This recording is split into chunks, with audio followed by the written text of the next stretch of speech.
Genshin Impact Future Possible Character Deaths Part 2. Is Mihoyo going to kill Dainsleif or the Traveler's lost sibling? This and a lot more in this video. Hey there guys, it's your boy McMix. Your support in my Genshin Impact Death Predictions video was insane, and I received a lot of comments asking me to do another one.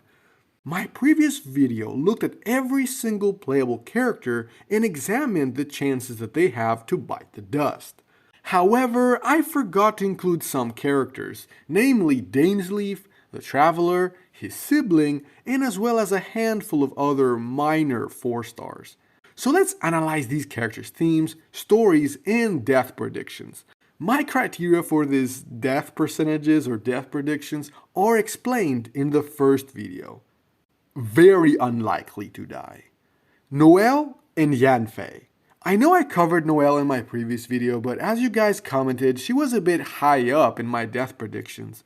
After playing her second hangout event, it became abundantly clear that Noelle's story will finish when she becomes a knight. She won't have any role in any major future events, and Mihoyo is already treating her as a side character, so killing her would achieve nothing. Yanfei is also not gonna die. She's a minor side character, and her story is tied to the legal affairs of Liyue.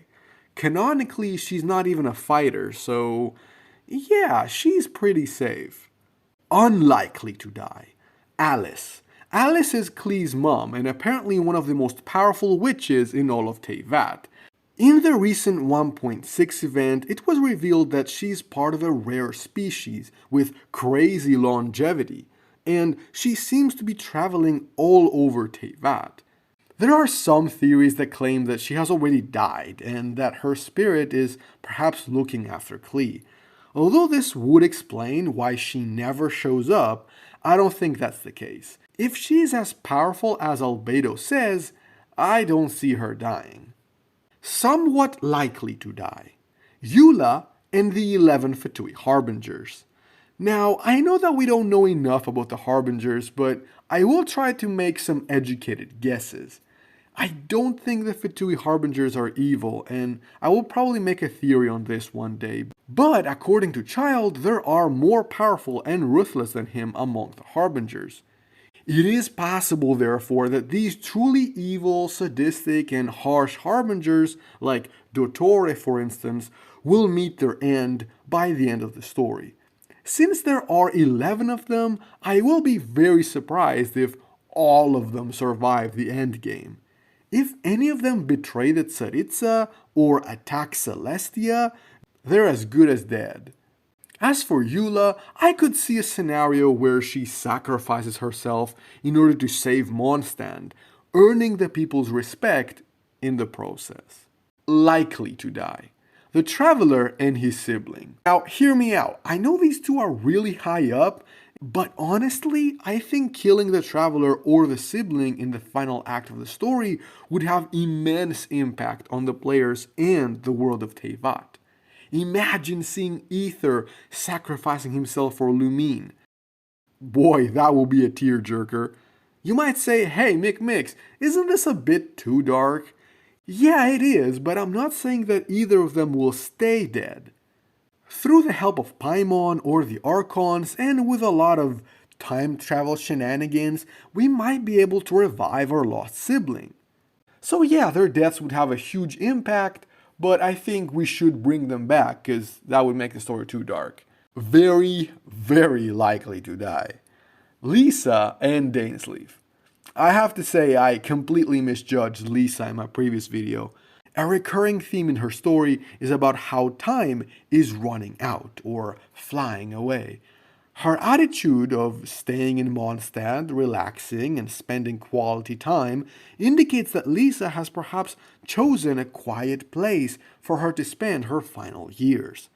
This reduced time seems to have to do with her immense power.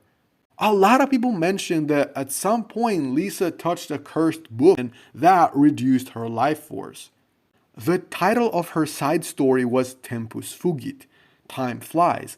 So these are some major death flags. We might be able to save her in some way, like reversing the curse. She will most likely use her remaining power for some great feat, like protecting Mondstadt, and then she will most likely pass on. Dainsleif. Oh my god, Dainsleif is literally a walking death flag. I am literally willing to bet money that he will die by the end of the series.